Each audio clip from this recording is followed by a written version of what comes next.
Dari kata id itu kembali banyak nikmat atau terulangnya nikmat-nikmat yang diberikan oleh Allah Subhanahu wa taala. Kemudian al-adha ini banyak yang mengatakan terkait dengan ibadah penyembelihan kurban, disebut Idul Adha atau Idul Kurban. Saya cerita sedikit tentang sejarah Idul Adha. Dulu ada seorang malaikat yang menjelma sebagai manusia, dan beliau ini komunikasi dengan Nabi Ibrahim. Sebelum saya cerita jauh, saya katakan juga, saya ingatkan lagi bahwa cara berpikir kita sebagai mukmin itu harus berpikir awalal khilqah. Awal kita dijadikan oleh Allah Ta'ala, yaitu Nabi Adam materinya dari tanah, nyatanya bisa jadi Nabi Adam. Kita dari sperma, nyatanya bisa jadi manusia dengan konstruksi yang sempurna. Dengan cara seperti ini nanti bayangkan kekuasaan Allah yang tidak terbatas menjadi mudah. Saya teruskan, si malaikat tadi tanya ke Nabi Ibrahim, saya minta kambing kamu. Oh ya, silahkan. Asal kamu melantunkan kalimat tasbih, terus dibaca tasbih indah sekali, merdu, terus bisa minta tambahan kambing. Ya, sampai beberapa kali. Demi Allah, ini baru kambing, baru hewan. Andaikan anak saya pun, kalau demi Allah saya kurbankan. Singkat cerita, versi riwayat ini, suatu saat Nabi Ibrahim diuji dengan dimintanya anak untuk dikurbankan. Ketika beliau atas nama seorang bapak agak keberatan, terus diingatkan ulang oleh Allah Ta'ala, janji beliau, demi Allah, anak pun saya kurbankan. Walhasil akhirnya beliau melakukan itu. Dan karena Allah hanya menguji, tidak niat betulan supaya anak itu disembelih, akhirnya diganti oleh kambing.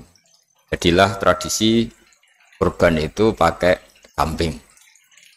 Kemudian secara fikih ada padanan-padanan yang cukup menggantikan kambing, yaitu ada sapi, ada unta, dan seterusnya, dan seterusnya. Yang menarik dari sekian referensi yang saya baca, dan ini harus disosialisasikan lah. Sebagian versi itu adalah bahwa Nabi Ibrahim ketika diangkat di alam malakut, di alam langit sana, itu ketemu Allah, kemudian Allah tanya, Ibrahim, banyak hamba-hambaku yang durhaka, tidak tahu saya sebagai Tuhannya. Terus kata Ibrahim, usul ya Pak Amidhum, bunuh saja ya Allah. Setelah itu tanya lagi, ada yang zina, ada yang koruptor, ada yang pokoknya dosa-dosa yang buruk sekali. Dan di semua itu Nabi Ibrahim usul, mereka hidup di bumi engkau ya Allah, makan rezekimu ya Allah, maka mereka enggak sopan sekali, enggak ngerti engkau. Terus singkat cerita minta itu diadab, siksa. Suatu saat, versi referensi ini di kitab Hikam, kalau di kitab saya halaman 15 juz 2, suatu saat Nabi Ibrahim itu diminta sama Allah menyembelih Ismail. Citra ini penting sekali. Setelah disuruh menyembelih Ismail, Nabi Ibrahim komplain, ya Allah, ini anak saya, samratu fuadi, buah hati saya, kenapa engkau seenaknya minta saya sembelih? Gitu. Gak bisa ya Allah, ini samratu fuadi, buah hati saya. Terus kata Allah, orang-orang yang durhaka yang kamu usulkan supaya saya bunuh, itu hamba saya menciptakan mereka, dasar saya mencintai mereka, karena itu ciptaan saya. Anda enak saja usul saya matikan, saya bunuh. Sekarang ketika Anda usul, saya tidak mikir, kenapa ketika saya usul kamu mikir? Setelah itu terus semenjak itu Nabi Ibrahim itu begitu sayang sama hamba-hambanya Allah. Sehingga dari cerita yang paling masyhur, ketika Abu Bakar As-Siddiq begitu lemah lembut sama hamba-hamba Allah yang lain, Nabi Muhammad mensepadankan dalam hal ini sama Nabi Ibrahim, hati kamu sehalus Ibrahim. Yaitu Nabi Ibrahim, beliau akhir-akhir punya komitmen, faman tabi'ani fa innahu minni wa man asani fa innaka ghafurur rahim. Ya Allah, orang yang ikut sunnahku maka jelas bagian dari saya. Dan yang sedang durhaka, Waman asoni, saya harapkan fa innaka ghafurur rahim. Engkau Maha Pengampun, Maha Penyayang. Semenjak itu menjadi sunnatan mutaba'ah bahwa agama ini agama rahmatan lil alamin. Bahwa melihat kemungkaran, melihat kebodohan, ketimpangan, itu komitmen kita ini membenahin, bukan menghabisin. Melihat kesalahan, komitmen kita ini in uridu ilal islaha mastata'tu. Komitmen kita ini ingin lebih baik, bukan mengacaukan dunia ini. Semenjak itu terus syariat-syariat Islam disebut anit tabi millata Ibrahim Hanifah, bahwa kita mengikuti millahnya Ibrahim. Sebab itu kemudian setelah ini menjadi sunnatan mutaba'ah, bahkan banyak ulama yang berpendapat ketika Rasulullah SAW Mi'raj, itu dari sekian Nabi Ulul Azmi yang nggak ketemu itu Nabi Nuh. Nabi Nuh alaihissalam, padahal termasuk Nabi Ulul Azmi. Itu banyak yang menganalisis karena Nabi Nuh itu pernah berdoa, Rabbi la tadhar alal ardi minal kafirina dayaro. Nabi Nuh adalah Nabi yang pernah cara Jawa maksud no kaumnya, mendoakan buruk sama kaumnya, dan itu tidak manhaj, tidak metode yang Nabi Muhammad disuruh ikut metode itu, tapi Nabi disuruh ikut manhaj atau pola sosiologi, pola dakwah atau pola sosial yang harus mengikuti Nabi Ibrahim anit tabi millata Ibrahim Hanifah. Nabi Ibrahim itu orang yang sangat lemah lembut, yang ngendikan faman tabi'ani fa innahu minni wa man asani fa innaka ghafurur rahim. Sebab itu teman-teman yang di Kanada, yang di mana-mana, kita ngikuti status ilmu hakikat. Di ilmu manusia, negara ini milik Kanada, milik Amerika, milik Eropa misalnya, atau milik mana sajalah. Tapi di status ilmu hakikat, semua itu milik Allah. Sehingga di antara ciri khas Islam adalah kalau dulu agama-agama lain harus salat di tempat peribadatan mereka, Islam mengatakan ju'ilat lanal ardu kulluha masjidan, semua bumi Allah itu masjid, tempat sujud. Sehingga orang Islam fa'enama adrokatu sholat, kamu kapan saja ketemu waktu sholat, ya sholat, semua bumi Allah itu tempat sujud.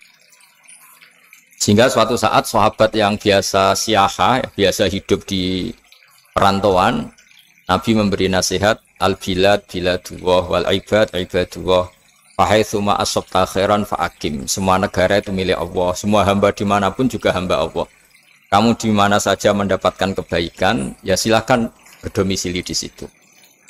Saya pernah di Korea, itu asik karena itu yang orang-orang katanya teman-teman saya ini di rumah itu nggak kiai, Gus. Sering di sawah, sering di Tegal. Gara-gara di Korea jadi mufti gitu. Karena nggak ada kiainya gitu. Jadi orang-orang yang nggak jadi kiai di Jawa, mungkin kalau di luar Jawa atau di luar Indonesia malah jadi kiai gitu. Artinya gini, pentingnya jadi kiai bukan menjadi gagah, itu enggak, tapi begini. Dulu bawaannya rakyat itu kan kalau ke masjid komplain, ada masjid bocor, kayak ada keran yang kurang baik. Tapi kalau sudah jadi kiai itu tahu rasanya. Betapa nata masjid itu susah, ngelola masjid itu susah, nyari imam itu juga susah, melanggengkan jamaah juga susah. Jadi pentingnya jadi kiai itu bukan gagah-gagahan jadi imam, tapi bertanggung jawab atas proses yang berjalan. Jika dulu di antara nasihat bapak saya, bapak itu termasuk orang yang nggak suka sama orang tawadhu, orang yang sopan. Dulu saya juga iskal itu janggal. Kata bapak, wong tawadhu itu apik, orang sopan itu baik. Tapi biasanya itu cara orang menghindari tanggung jawab. Disuruh jadi kiai nggak mau, tapi kalau ada kiai salah komplain itu. Disuruh jadi menteri nggak mau, kalau ada menteri salah komplain itu. Disuruh jadi apa nggak mau, kesannya tawadhu, tapi sebenarnya hanya menghindari tanggung jawab. Disuruh pidato nggak mau, disuruh jadi MC nggak mau, tapi kalau ada orang salah komplain itu. Jika kata bapak tawadhu itu baik, asal tawadhu betul itu. Tapi kebanyakan nggak, tawadhu itu menghindari tanggung jawab sambil cari salahnya orang lain. Nah ini yang tawadhu yang akhirnya kurang baik. Nah teruskan, jadi Nabi Ibrahim ini panutan yang luar biasa. Beliau adalah orang yang alami sekian proses sosial yang akhirnya diakui sebagai Khalilur Rahman, orang yang sangat dicintai Allah Ta'ala. Di antara sebab dicintainya Nabi Ibrahim adalah seperti yang dialami Nabi Adam. Nabi Adam ketika turun di bumi, itu keresahan pertama itu bukan karena kurang makanan atau kurang minuman, itu enggak. Beliau turun di bumi mendapati bangsa yang lain, kalau dalam kitab disebut Banul Jan, itu dia janggalnya Masya Allah. Ini orang makhluk-makhluk ini kok tidak kenal sama Allah yang menciptakannya. Kan aneh ya kalau kita hidup di Kanada terus nggak tahu PM-nya siapa, Perdana Menterinya siapa, kita hidup di Indonesia nggak tahu presidennya siapa. Itu kan aneh. Kita hidup di kampung nggak ngerti lurahnya siapa aja aneh. Ini hidup di buminya Allah kok nggak tahu Allah itu siapa. Nggak pernah menyebut Allah. Padahal harusnya yang paling dikenal pertama itu ya zat yang menciptakan kita, menciptakan langit bumi dan sebagainya. Sehingga beliau itu gerutu itu komplain. Ya Allah ini enggak fair dunia ini, engkau yang menciptakan, engkau yang memberi rezeki, kemudian mereka tidak kenal engkau. Ini kata Nabi Adam alaihissalam. Barokahnya komplain itu, jadi komplain itu yang diridhoi Allah juga banyak. Akhirnya Allah meridhoi Nabi Adam, dosa-dosanya, salahnya itu diampuni. Ya ukuran seorang Nabi, beliau dianggap salah itu diampuni, karena keresahan beliau itu takut Allah enggak dikenal. Nah, masjid yang di Kanada, di Montreal juga ketakutan kita ini jangan sampai orang Islam tidak punya tempat ibadah. Meskipun setelah punya tempat ibadah, ketakutan kita jangan-jangan ibadahnya tidak sesuai sunnah Rasul. Setelah sesuai sunnah Rasul kita takut lagi, jangan-jangan memaksa sesuai tapi karena ingin benar. Dan setelah ingin benar, takutnya secara tasawuf ngimani kebenaran itu, bukan ngimani rahmatnya Allah tapi ngimani kebenaran itu. Akhirnya jadi ujub.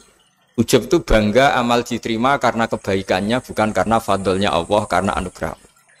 Nah ketakutan-ketakutan ini khas orang soleh. Orang soleh itu kalau nggak sholat takut. Setelah sholat takut nggak sesuai syarat rukun.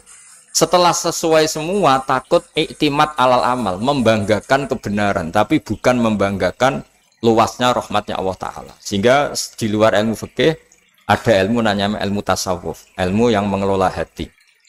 Jadi ibarat orang itu kalau yang paling masyhur dalam cerita-cerita orang sufi, ada orang sudah masuk surga karena tidak pernah dosa sama sekali. Ini cerita-cerita yang melegenda di dunia tasawuf. Tanya Allah, kenapa kamu masuk surga? Karena saya taat terus ya Allah, nggak pernah maksiat sama engkau. Berapa lama kamu hidup di dunia? 80 tahun. Ya sudah, karena taat kamu 80 tahun, ya surga kamu 80 tahun. Ya komplain, ya Allah katanya surga selamanya. Kenapa ini hanya 80 tahun? Yang selamanya itu rahmat saya. Kalau amal kamu kan terbatas 80 tahun, maka balasannya hanya 80 tahun. Nah semenjak itu beliau sadar, oh ya Allah, masuk surga itu fadlmu, anugerahmu, amal saya tidak ada bandingannya dengan surgamu. Nah ini jadi sehingga keyakinan ahli sunnah wal jamaah diantara ciri khasnya adalah masuk surga itu karena fadlnya Allah, karena anugerahnya Allah. Maksudnya itu oke, kita amal, tapi amal kita tetap terbatas. Tidak memberi kontribusi pada kerajaan Allah, pada kedikjayaan Allah sebagai Tuhan. Yang tidak terbatas adalah fadlnya Allah Subhanahu wa Ta'ala. Nah, keresahan-keresahan ini kemudian yang diwariskan oleh para nabi ke ulama-ulama. Di keresahannya ulama itu mirip-mirip keresahan nabi. Nabi dulu itu sampai dakwah, sampai sosialisasi kebenaran itu takut Allah itu la yuzkaru fi mulki. Allah tidak disebut, tidak menjadi aktor. Kan tidak fair kita misalnya nempat di negara orang terus nggak tahu duta besarnya siapa, terus kalau ngurus paspor di mana, ngurus visa di mana. Ini sama, kita hambanya Allah tapi nggak pernah ngurus status kehambaannya. Harusnya kita ngurus status kehambaan kita dengan sholat, berarti kehambaan kita hidup, dan baca tasbih berarti kehambaan kita hidup. Makanya dalam sebuah ayat disebutkan masuk surga itu gampang, yang susah itu kamu masuk status kehambaan itu. Makanya disebut ya aja Tuhan nafsul mutmainnah irji'i ila rabbiki radiyatan mardiyah. Pertama apa? Fadkhuli fi ibadi. Kamu harus masuk status sebagai hambaku dulu. Baru wadkhuli jannati, baru kamu masuk surga. Jadi orang boleh nikmati fasilitas negara lain kalau visa paspornya disahkan. Orang boleh masuk surga kalau status kehambaannya disahkan oleh Allah Subhanahu wa Ta'ala. Nah, lalu status kehambaan itu dimulai dari mana? Secara fisik kita sujud. Anggota tubuh yang begitu terhormat, namanya kepala, kita tundukkan kepada Allah Ta'ala. Hati kita, akal kita yang ingin menguasai dunia misalnya, ambisi itu kita kalahkan untuk hanya tunduk kepada aturan-aturan Allah Subhanahu wa Ta'ala. Kekhawatiran kita akan menghadapi alam akhirat, nah ini yang penting. Nanti setelah kita mati kayak apa, jadi debu, jadi tanah, lalu bangkit kita gimana? Sebagaimana mukadimah saya, ingatlah an-nas'atil ula. Ingatlah penciptaan pertama, bahwa Allah punya reputasi menciptakan Nabi Adam dari tanah, dan di tubuh Nabi Adam itu tersimpan calon generasi berikutnya ila yaumil qiyamah. Kayak apa susahnya bikin Nabi Adam kalau andikan kita boleh berpikir. Bikin satu master manusia yang akan melahirkan manusia seluruh dunia. Ibaratnya chipnya itu sudah ada di punggung Nabi Adam. Dan itu materinya dari tanah. Dengan berpikir gitu, maka ketika kita meninggal, sudah jadi tanah, kembali lagi jadi manusia adalah hal yang mudah. Karena Allah punya reputasi menciptakan manusia super, yaitu Nabi Adam dari tanah. Jika setiap kali kita iskal janggal terhadap kekuasaan Allah, kata Allah Ta'ala, Qul yuhyihalladzi ansha'aha awwala marrah. Kalau kamu janggal terhadap kemampuan saya, kemampuan kami menghidupkan tulang belulang yang sudah rapuh, sudah hancur, maka ingatlah reputasi saya, kata Allah, reputasi kami menciptakan Adam dari tanah. Ya, para nabi itu, ini semoga teman-teman yang di Kanaja masih ingat betul iman yang dilatih para guru kita di Jawa, di Indonesia. Para nabi itu saking imannya sama Allah, itu tidak ada, sampai kasarnya itu nggak tahu bedanya antara hal itu masuk akal maupun tidak. Saya beri contoh begini, kalau dalam ilmu tauhid, dan ini harus kita latih terus sampai ketemu Allah Ta'ala. Ketika telur jadi ayam, itu sebetulnya itu kita juga tidak ikut mampu bikin telur jadi ayam. Tapi berhubung sering terjadi, kita bilang telur jadi ayam itu mungkin. Mungkin itu ya mungkin sering terjadi. Padahal sering terjadi ini juga tidak yang jenis kita ikut berkontribusi. Lalu ketika sering terjadi ini kita bilang itu mungkin. Padahal saat kita bilang mungkin, juga hakikatnya kita tidak ikut menciptakan telur menjadi ayam. Lalu karena seringnya telur jadi ayam, kita bilang telur jadi ayam itu mungkin. Mungkin itu gak muhal. Begitu juga bebijian, nanti jadi pohon besar yang rindang, yang berbuah, kita katakan mungkin. Kenapa kita katakan mungkin? Karena itu sering terjadi. Oh, kita pun tidak ikut menciptakan biji jadi pohon besar, telur jadi ayam. Artinya apa? Zaman sesuatu itu sering terjadi, kita pun sebetulnya tidak pernah ikut menciptakan. Hanya menyaksikan sering, terus kita bilang itu mungkin. Tapi kita tidak memberi kontribusi sama sekali. Semua itu karena kudrohnya Allah, kemampuan Allah. Lalu ketika ada orang yang bilang batu ini bisa melahirkan onta, kita bilang mohal, batu itu tidak mungkin melahirkan onta. Tapi kalau seorang nabi itu nggak tahu bedanya antara batu melahirkan onta dengan indukan onta melahirkan onta. Karena nabi-nabi itu makomnya sudah sangat tinggi. Ketika onta induk melahirkan onta juga tidak atas kemampuan onta induk. Onta induk tidak punya kemampuan menciptakan onta. Juga karena kudrohnya Allah Ta'ala. Jika kalau batu mengeluarkan onta juga mungkin kalau Allah menghendaki. Hingga ketika Nabi Soleh diminta kaumnya, apa bukti engkau Nabi? Tunjukkan ayat kalau engkau Nabi. Yang kamu minta apa? Seekor onta keluar dari batu besar ini. Nabi Soleh dengan entengnya berdoa sama Allah dan keluarlah onta keluar dari batu. Nah itu makom yang paling tinggi. Makom paling tinggi itu kita mendudukkan Allah sebagai zat yang tidak terbatas kudrohnya.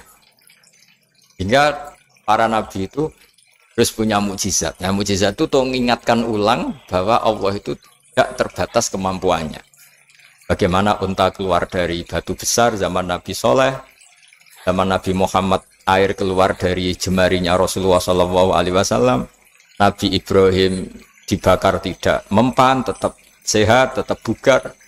Karena semua ini sebagai bukti bahwa kudrohnya Allah tidak terbatas. Nah, iman-iman seperti ini harus kita jaga. Apapun rasionalitas kita, dan meskipun kita selalu rasional, tetap menyisakan iman bahwa kudroh Allah itu tidak terbatas. Sehingga ketika ada cerita kematian orang soleh itu ditangisi langit dan bumi, kita tidak usah iskal, tidak usah janggal. Masa bumi bisa menangis? Karena kita yang sekarang bisa nangis adalah materinya dari tanah, materinya dari bumi. Terus iman ini kita jaga sehingga kalau kita yasinan, masih ingat kan kudrohnya yang tidak terbatas, manusia disuruh ingat qul yuhyihalladzi ansha'aha awwala marrah. Kamu harus ingat bahwa Allah itu yang menghidupkan kamu menghidupkan semuanya ketika kamu belum menjadi seperti ini. Jadi intinya itu kita ingat meskipun telur itu lazim jadi ayam, tetap tidak karena kudrohnya ayam itu, tapi karena kudrohnya Allah. Indukan unta melahirkan anak unta juga bukan kemampuan indukan unta, karena ini juga makhluk yang lemah, tapi juga kemampuan Allah Subhanahu wa Ta'ala. Jika dengan demikian kita termasuk hamba Allah sesuai target yang diingatkan Allah. Falamma tabayyana lahu qala a'lamu annallaha ala kulli syai'in qadir. Hamba Allah yang baik adalah hamba ketika menyaksikan fenomena apapun, semua itu li ta'lamu annallaha ala kulli syai'in qadir wa annallaha qad ahata bi kulli syai'in ilma. Apapun di alam raya ini, semuanya itu bukti bahwa Allah ala kulli syai'in qadir, Allah kuasa dan Allah meliputi semua makhluknya dalam pandangannya, dalam pantauannya. Jadi saya mohon teman-teman yang di Montreal, yang di Kanada, juga di manapun harus ingat status hakikat bahwa al-bilad biladullah wal ibad ibadullah fahaitsu ma asabta khairan fa'akim. Negara hakikatnya milik Allah, semua hamba juga milik Allah. Di mana saja kamu berada dan menemukan kebaikan, silahkan hidup di situ. Tentu dengan sosialisasi yang baik, baik dengan non-muslim maupun dengan muslim. Karena Allah mengajarkan waqulu linnasi husna. Ajaran Islam adalah rahmatan lil alamin, rahmat bagi semua. Tentu tidak henti-hentinya kita menjelaskan kebenaran yang diinginkan oleh Allah Subhanahu wa Ta'ala. Saya kira demikian karena juga ini di sini sudah malam. Jadi saya mohon maaf mungkin tidak bisa ikuti tanya jawab karena di sini sudah malam, malah kita di habis takziah saya karena ya ada mas saya yang sudah sepuh sekali wafat, terus tadi barusan datang, jadi mohon maaf tidak mengikuti acara mulai pertama. Tapi saya mohon ayat-ayat Quran yang saya terangkan tadi bahwa untuk mensifati Allah kudrohnya tidak terbatas. Ingatlah bahwa kita yang secerdas ini, yang sehebat ini, kita semua manusia yang cerdas begini, matanya bisa melihat, hatinya bisa merenung, otaknya bisa berpikir cerdas, itu dari materi tanah. Dan Allah mampu. Allah bisa bikin orang miliatan gini dari satu orang manusia namanya Nabi Adam. Kayak apa susahnya bikin konstruksi Nabi Adam kalau boleh dibahasakan. Dan itu Allah punya reputasi mampu. Dengan cara seperti itu kita akan gampang iman bahwa kita setelah meninggal dan menjadi tanah, ya sama seperti kita masih hidup. Zaman kita hidup ya tidak tahu cara kerja jantung kita, nafas kita, uratnya gimana, terus sistem tubuh. Meskipun ilmu medis ngerti mengurai itu, tapi itu saja yang ngerti, tidak menciptakan. Yang menggerakkan jantung, organ tubuh kita tetap Allah Subhanahu wa Ta'ala. Dia yang Al-Fa'ilul Mukhtar, dia yang semuanya mengendalikan kita. Artinya zaman kita hidup pun sebenarnya kita yang tidak mengendalikan kita. Nafas kita ya dalam kendali Allah, ikhtiar kita dalam kendali Allah. Sama setelah kita mati juga dalam kendali Allah. Ya guru-guru kita semuanya melatih inna sholati wa nusuki wa mahyaya wa mamati lillahi rabbil alamin. Hakikat ibadah kita, hakikat hidup kita, hakikat mati kita, semuanya tidak dalam kendali kita. Semua itu dalam kendali Allah Ta'ala. Dengan demikian terus kita insya Allah ingin jadi hambanya dulu. Baru setelah jadi hambanya, baru sah menjadi ahli penghuni surganya. Wadkhuli fi ibadi, baru wadkhuli jannati. Masuklah berstatus sebagai hambaku, baru engkau kalian semua layak menjadi penghuni surgaku. Mohon maaf atas semua kesalahan. Billahi taufik. Wassalamualaikum warahmatullahi wabarakatuh.